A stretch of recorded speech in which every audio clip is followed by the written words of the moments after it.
এই রায় সন্তুষ্ট কিনা? কতটুকু সন্তুষ্ট একটু বলবেন? আরে ভাই সে তো মানুষ,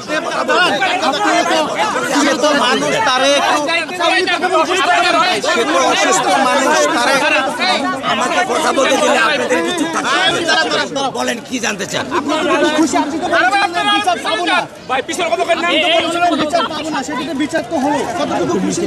আমি আলহামদুলিল্লাহ 100% খুশি এবং এই রায় বাস্তবায়ন হলে আমি সম্পূর্ণভাবে আমার মনের প্রত্যাশা, যে রায় এবং কার্যকর হলে মনের প্রত্যাশা, আমার আকাঙ্ক্ষা সেটা মিটবে। রায় দ্রুত বাস্তবায়ন হবে, এটা কি আসলে কতটুকু আশা করছেন?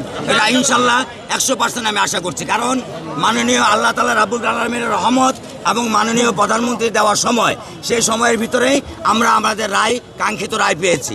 এখন এটার সাথে আছেন মাননীয় বিচারপতি, আছেন পুলিশ প্রশাসন এবং অন্যান্য সাংবাদিক এবং বাংলাদেশের আমর জনতা, যারা আমার এবং আমার পরিবারের বিপদের সময় সহায়তা করেছেন, মানসিকভাবে আমাকে সহায়তা দিয়েছেন, তাদেরকে আমি তাদের কাছে কৃতজ্ঞতা জানাই। এবং অবশ্যই আমি আমার মেয়ের বিচারে দ্রুত রায় দেখতে চাই, কার্যকর দেখতে চাই, অবশ্যই দেখতে চাই। কত সময়ের মধ্যে? কতদিনের মধ্যে আপনার রায়